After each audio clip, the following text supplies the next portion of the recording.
Bueno, queridos amigos, nuevamente juntos, navegando este documento precioso del Papa Francisco con el Padre José Luis Quijano. Cote, ¿cómo estás? Hola Juan, ¿cómo andás? ¿Cómo les va a todos ustedes?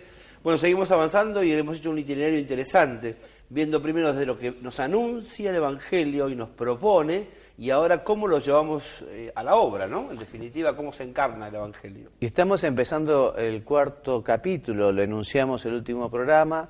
Es un capítulo en el que Papa pega fuerte. El tema es la dimensión social de la evangelización, y aquí trata fundamentalmente dos temas, ¿no? Que es la inclusión de los pobres y el diálogo, un diálogo para la paz. Yo para hoy elegí algunos textos un poco más largos porque el Papa pega duro porque nos quiere hacer reaccionar y quiere que pensemos realmente qué podemos hacer, porque todos en la Iglesia estamos llamados a ocuparnos del que más lo necesita. Nosotros nos propusimos desde el comienzo que ustedes lean el texto, ¿no? Porque este comentario que nosotros hacemos nunca te va a exceptuar de la lectura directa, porque muchas veces uno se anima y se entusiasma a leerlo cuando le han hecho un breve comentario, pero la lectura, ahora vamos a leer algunos textos literalmente, tal cual el Papa lo dice, porque no se le puede quitar ni agregar ninguna palabra, ¿no? Exactamente. Y para que se te vaya encendiendo el corazón, quiero que lo escuches directamente al Papa, cómo nos pregunta: ¿dónde está tu tesoro? ¿Dónde está tu corazón? Y nos responde y nos dice que acumular riquezas y prestigio y poder esclaviza el corazón. Señor director, por favor, adelante con el video. En su misa en Casa Santa Marta, el Papa Francisco habló de los riesgos de concentrarse en acumular bienes materiales.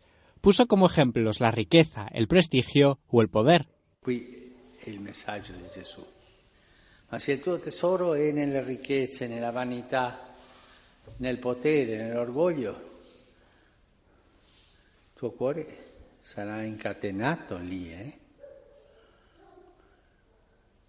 Il tuo cuore sarà schiavo delle ricchezze, della vanità, dell'orgoglio.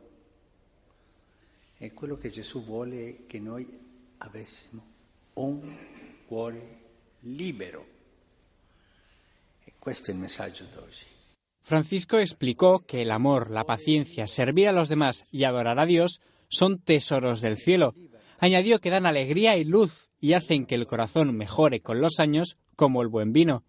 Sin embargo, dijo que si el corazón está esclavizado, se convierte en vinagre y se pierde. L'amore, la pazienza. El video nos invita a ver esto, ¿no? Esta actitud de servir a los demás. El Papa nos lo presenta muy, muy bien. Y ahora ya nos metemos de lleno en el texto, ¿no? En el primer punto del capítulo 4 nos va a plantear la repercusión comunitaria y social del querigma. Como hablábamos la otra vez y vos muy bien lo explicaste, el querigma es el primer anuncio, ¿no? Y el Papa dice en número 177 que el contenido del primer anuncio tiene una inmediata repercusión moral cuyo centro es la caridad. ¿Qué significa moral? Que afecta el obrar, la vida de las personas, ¿no? Cuando las palabras llegan a vos y te impactan y te dicen algo, te promueven, te mueven, te conmueven y te generan entonces una acción. Y esta acción tiene un valor moral, ¿no? No es lo mismo el egoísmo que la generosidad. Exactamente. Y además el Papa hace mucho hincapié también en otros sitios, como la moral tampoco es solo la cuestión de no matar, no robar, claro, no, sino que fundamentalmente la moral es el conocimiento y amor a Jesucristo, que eso es lo que nos llevará al amor a los demás, ¿no? Sí, ¿cuál es la fuente de la moral? El amor. Exactamente. Título siguiente: la confesión de la fe y el compromiso social. El Papa nos dice que nuestra fe cristiana se caracteriza por el amor al prójimo y que la redención tiene un sentido social, esto es, la salvación de Cristo es para todos. Entonces hay una conexión, dice el Papa, muy particular entre evangelización y promoción humana.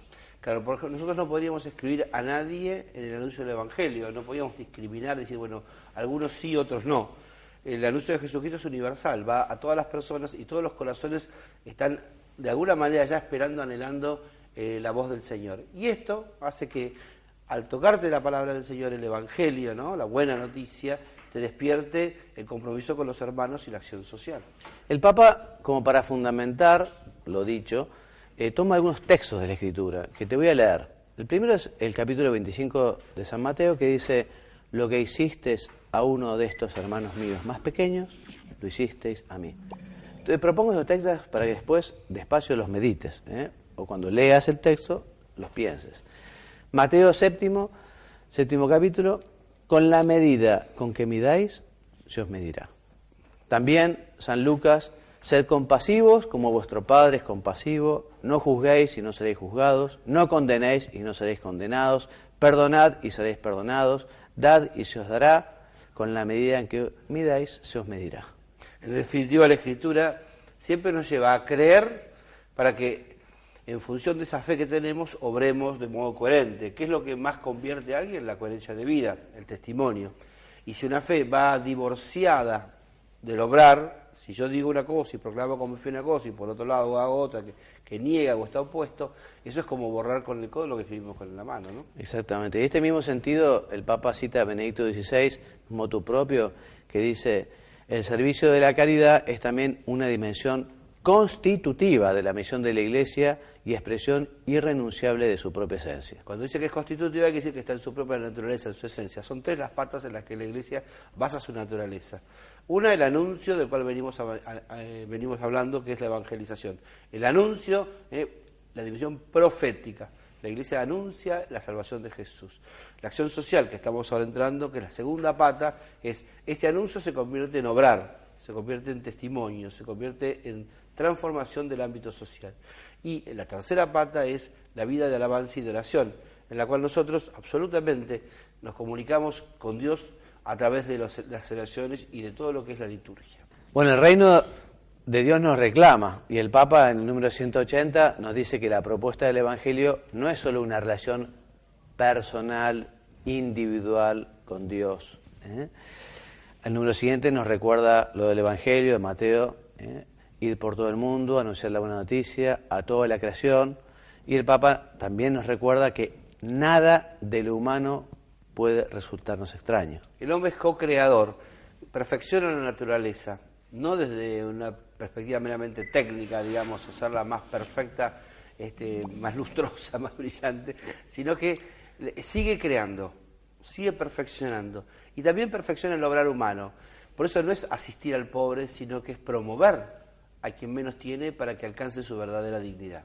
Muy bien, y arrancando seguido el Papa comienza a hablar de temas específicos de lo que podemos llamar la doctrina social de la Iglesia, ¿no? Comienza diciendo que los pastores, o sea, los obispos, tienen derecho a emitir opiniones sobre todo aquello que afecte a la vida de las personas, ya que la tarea evangelizadora implica y exige una promoción integral de cada ser humano. También nos dice que nadie puede exigirnos a relegar la religión a la intimidad secreta de las personas, porque una fe implica el deseo de cambiar el mundo, de transmitir valores. La Iglesia no puede ni debe quedarse al margen de la lucha por la justicia. Algunos dicen, ¿no?, que el cura vaya a la sacristía y de ahí no salga, más o menos, ¿no? Entonces, encerrar la fe entre cuatro paredes, encerrar la fe solamente en un ámbito y no hacerla trascender. Y la fe, en definitiva, tiene que avanzar hacia todos los ámbitos de la vida, inculturarse, decimos en la expresión que utilizábamos el otro día, o sea, penetrar la cultura y enriquecer los valores que la cultura misma tiene. Por eso quien lo conoce al pensamiento coincidirá con el Papa cuando nos dice que este pensamiento social de la Iglesia es ante todo positivo y propositivo, porque orienta a una acción transformadora. Nos recuerda el número 184 que este no es un documento social o un documento de la doctrina social de la Iglesia, pero sí va a tratar algunos temas. Para ello, catecismo social. Exactamente, para ello nos invita a conocer el compendio de la doctrina social de la Iglesia, cuyo uso y estudio, dice el Papa, recomiendo vivamente. Les digo, cómprenlo, o si no, bájenlo de internet, pero el compendio social de la doctrina social de la Iglesia es una joyita. Lo hizo Monseñor Bantuán, aquel obispo vietnamita, santo, junto con un equipo. Después no lo pudo terminar. Pero lo que hace justamente es de León XIII, para aquí recoger los grandes temas de la doctrina social en sus textos de las encíclicas. Exactamente, así como tenemos el catecismo que, bueno, hizo Ratzinger, Juan Pablo II, un equipo, y Monseñor Stanislao Karlik, también tenemos este otro catecismo social. se llamó así en algún momento, bueno, el compendio, en el cual, bueno, uno dice, bueno, ¿cómo hay que obrar en este caso, en esta situación, ¿no?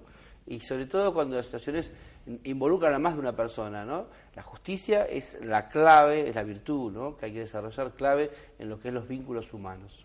Y al renglón seguido el Papa enuncia los dos grandes temas que va a tratar a continuación y con gran profundidad. Como lo hemos dicho al inicio, son la inclusión social de los pobres y la paz y el diálogo social. Pero antes de comenzar con el primero de los temas, quiero pasarles otro video en el que el Papa habla de un tema muy importante de la organización de la Iglesia, que es justamente la corrupción, ¿no? La corrupción, que es un tema que aqueja a muchísimos países, y el Papa invita a los corruptos no solo a pedir perdón, sino a devolver lo robado. Adelante, por favor.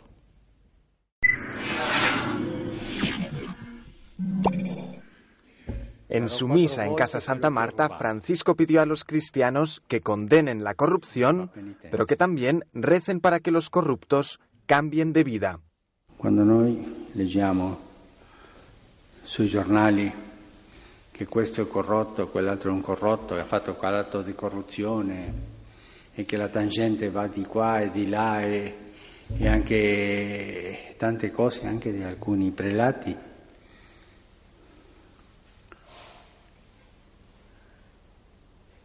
come cristiani il nostro dovere è chiedere perdono per loro e chiedere al Signore gli dia la grazia di pentirsi, che non muoiano col cuore corrotto,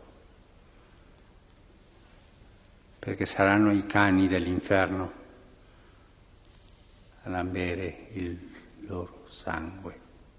Francisco señaló que la única salida para un político, empresario o prelado corrupto es pedir perdón y devolver todo lo robado. Papa nos propone entonces, a través de estas imágenes, condenar la corrupción y también tener una actitud misericordiosa, rezar por los corruptos. Exactamente. ¿Vos rezás por los corruptos? Para que salven su alma. El Papa dice también que justamente si no va a pasar, como dice la Escritura, con aquel pobre hombre que también fue un gran corrupto, que después los perros lamieron su sangre, ¿no?, derramada. En fin, palabras realmente fuertes. En definitiva, lo que quiere nuestra fe es que nosotros, todos los pecadores, corruptos también, nos convirtamos y cambiemos. Para eso la oración y la misericordia, ¿no? Exactamente. Lo único que se busca es el bien de la persona. Y ya entramos en el segundo tema de este capítulo, que es la inclusión social de los pobres. Te decía, el Papa habla muy claramente y muy fuertemente. El número 186 arranca diciendo que de nuestra fe en Cristo, hecho pobre y siempre cercano a los pobres y excluidos, brota la preocupación por el desarrollo integral de los más abandonados de la sociedad. 3 pasos, ¿no? Primero, acercarte a la pobreza, exponerte a ella, porque de lejos es fácil hablar. Entonces, la cercanía con la pobreza también te convierte.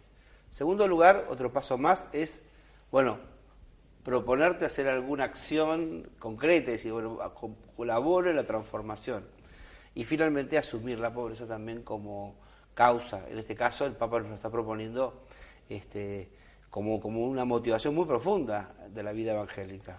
Vos, Cote, en los inicios de tu sacerdocio, te tocó ir a la periferia, muy periferia, ¿no? Y viviste cerca de gente muy necesitada. ¿Vos eso cómo lo viste? Recién ordenado, viendo esa miseria humana, esa miseria cultural. En 2 oportunidades. La primera experiencia fuerte que tuve fue a los 15, 16 años, cuando fui a misionar con el grupo misionero de la parroquia, que fuimos a comunidades indígenas en el norte de nuestro país. Y una de las cosas que más me impactó es que en las casas no había mobiliario, no había camas. Claro. Y dormían en un montículo de paja con la forma del cuerpo sobre la tierra. Y bueno, yo, claro, no conocía realidades de tanta carencia. Estoy hablando de principios de la década del 70, 72. Y la pobreza seguramente siempre estuvo instalada en el país, pero hay zonas donde se vivió realmente siempre de un modo muy... Y después, cuando años más tarde, desde el sacerdocio, bueno, en algunos de estos centros urbanos, digamos, periféricos, villas miserias, donde, bueno, la pobreza no solamente tiene estas características, como decíamos, de carencia en lo habitacional, sino también hay otras pobrezas de promiscuidad, otro tipo de pobrezas que también necesitan de una palabra.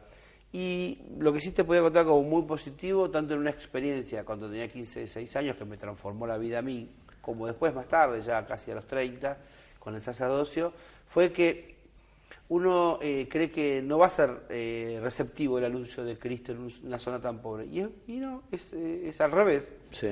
Es más fácil, yo por lo menos percibo que hay mucho más receptividad a tomar lo que Dios dice en ambientes más pobres, más carenciados, que en algunos lugares donde la gente tiene mayor capacidad económica. ¿no? Sí. A veces tiene como una vida más armada y bueno, y está más cerrada al Evangelio, ¿no? Vamos a seguir avanzando con lo que el Papa dice, porque vamos a ver lo fuerte que el Papa dice. En el número 187 dice que cada cristiano y cada comunidad están llamados a ser instrumento de Dios para la liberación y promoción de los pobres, de manera que puedan integrarse plenamente en la sociedad. El Papa incluye a todos, obligación de todos. Recogiendo las palabras de la Escritura, el libro del Éxodo dice: he visto la aflicción de mi pueblo en Egipto, he escuchado su clamor ante sus opresores y conozco sus sufrimientos. He bajado para liberarlo. Ahora pues, ve, yo te envío. Exactamente, está presentando un pueblo que está subyugado, esclavizado, por otro más poderoso. El pueblo israelí, que era más pobre, era un pueblo nómade, en un momento de carencia, de carestía y de hambruna, fue a pedirle a otro pueblo más grande un crédito del fondo, ¿no? Le fue a pedir ayuda. Un crédito internacional, claro, a los egipcios. A otro pueblo más poderoso le pidió colaboración. Y se la dieron, por supuesto, pero después, para poder pagar eso, los sometieron a trabajo esclavizante, ¿no? Por eso la fe no vino a ser como una especie de barniz donde todo está bien, sino que la fe fue el motor que promovió la gran liberación de este pueblo. Y de alguna manera el Papa invita a que también nosotros seamos como Moisés, ¿no? Que también puso muchas excusas antes de conseguir hacer lo que Dios quería. Soy tartamudo, no puedo, ¿quién soy yo? ¿Cómo ir al faraón? Puso un montón de excusas, pero al final Dios le dijo: bueno, anda y libera a tu pueblo. Lástima que no tenemos espacio para hablar sobre la figura de Moisés. Pero Moisés, al principio, cuando es joven, cuando recibe el primer anuncio de Dios, de Yahvé, para poder ir a liberar al pueblo, sale así como acción y reacción sin pensar, y hace un acto de violencia y mata a un egipcio. Sí. Y se da cuenta que ese no es el camino. Y ahí se retira y se pasa un montón de años viviendo la vida del desierto y trabajando como pastor, para después volver con un corazón transformado. Y el liberador verdaderamente del pueblo no es este accionar violento como una especie de guerrero que lucha, exacto, sino que es un pastor con un corazón transformado. Y el Papa también nos recuerda la carta de San Juan, que nos dice que si alguno que posee bienes del mundo ve a su hermano que está necesitado y le cierra sus entrañas, ¿cómo puede permanecer en él el amor de Dios? Dadle vosotros de comer, también nos dice Marcos en su capítulo 6. Y hablando de la solidaridad, el Papa dice que es una reacción espontánea de quien reconoce la función social de la propiedad y el destino universal de los bienes como realidades anteriores a la propiedad privada.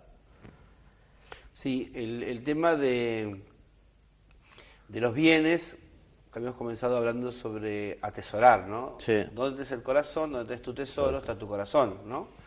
Y los bienes tienen esta fuerza, ¿no? Que a veces tienen una especie de atracción tipo abismo. No sé si alguna vez de chiquito te paraste en un departamento, en un piso alto o en un barranco, y el abismo te atrae. Aunque vos sabés que va a ser para tu perdición, igual a veces como que te dejás seducir por la... Y a veces los bienes tienen esa seducción del abismo, ¿no? Que vos sabés que si te tirás sobre ellos te van a devorar y vas a perder tu honestidad.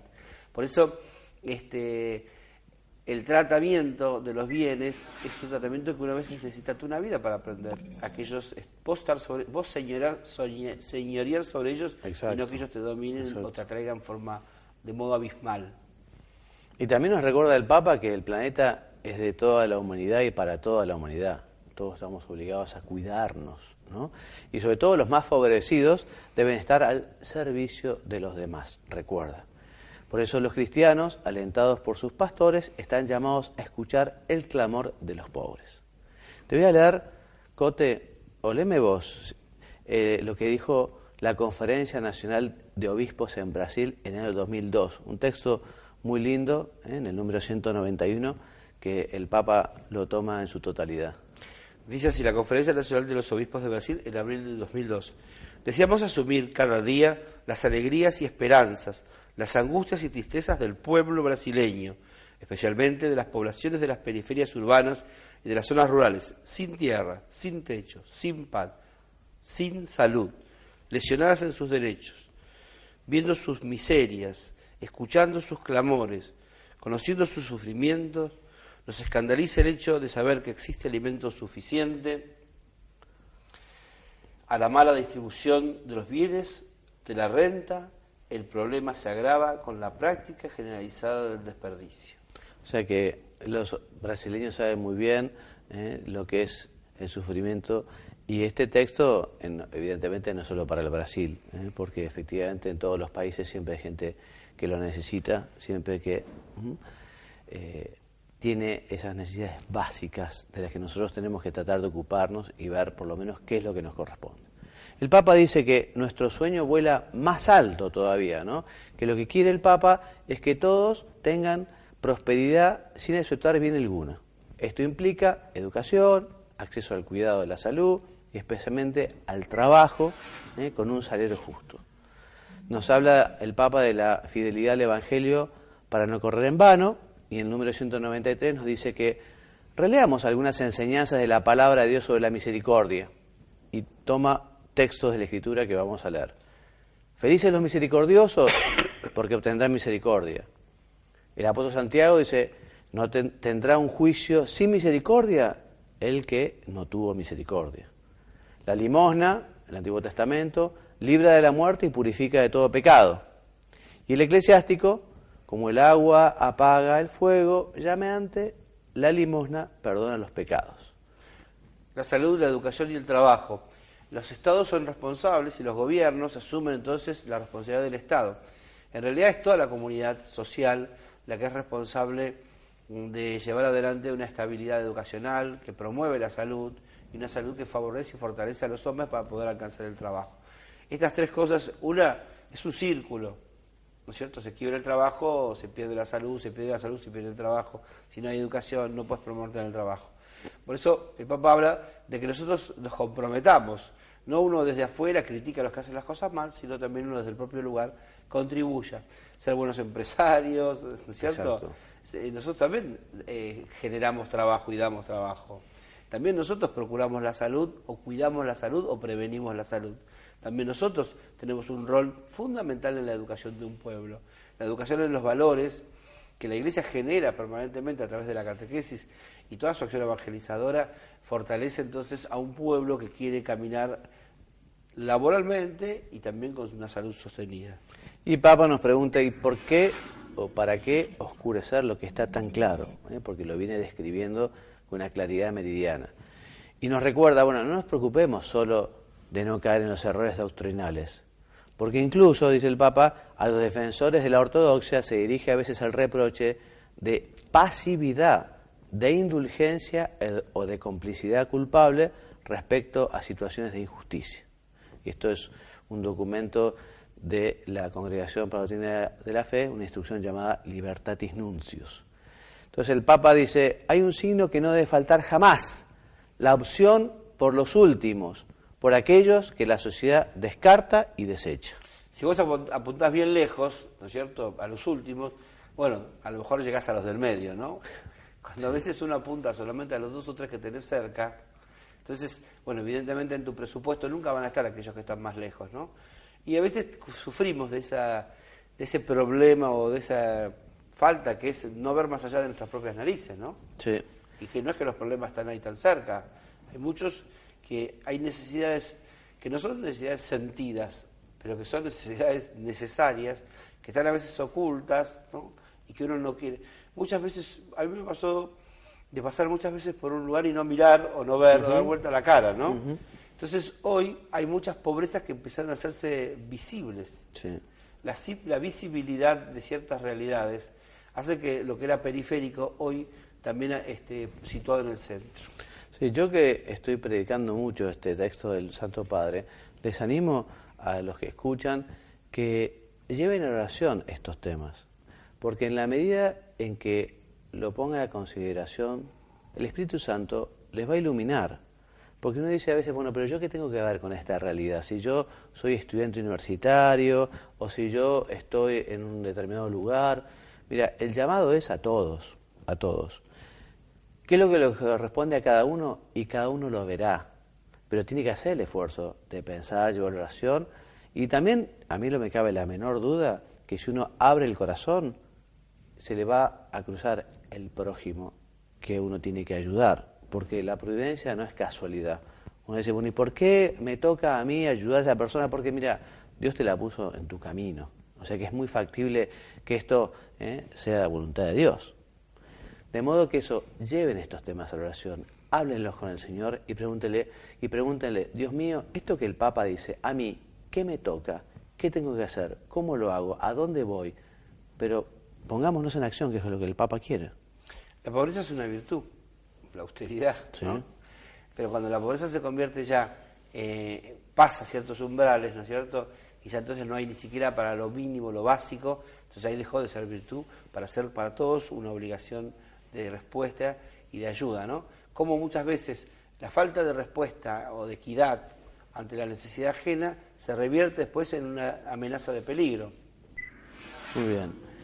Cote, vos sabés que nos están haciendo señas que nos faltan 2 minutos. Vamos a completar las últimas ideas que van por el mismo lado, ¿no? Porque el Papa nos dice que no podemos ser duros de corazón, que no podemos olvidarnos, que no podemos entretenernos y distraernos con cosas que dejen de lado a los demás, ¿no? Que el corazón de Dios tiene un sitio preferencial para los pobres, tanto que hasta Él mismo se hizo pobre. Él mismo dijo, el Espíritu del Señor está sobre mí porque me ha ungido, me ha enviado para anunciar el Evangelio a los pobres. Por eso, para la Iglesia, la opción por los pobres es una categoría teológica. Por eso quiero una Iglesia pobre para los pobres. Cote, termina con alguna reflexión final y vamos a seguir con este tema del próximo programa. Me gusta lo que dijiste hoy de buscar también en nuestro corazón estas pobrezas, ¿no? Y poder presentarnos ante el Señor pobre entre los pobres, nosotros también pobres, porque muchas veces no sabemos ver las necesidades de los demás. Muchas gracias y hasta el próximo programa, si Dios quiere.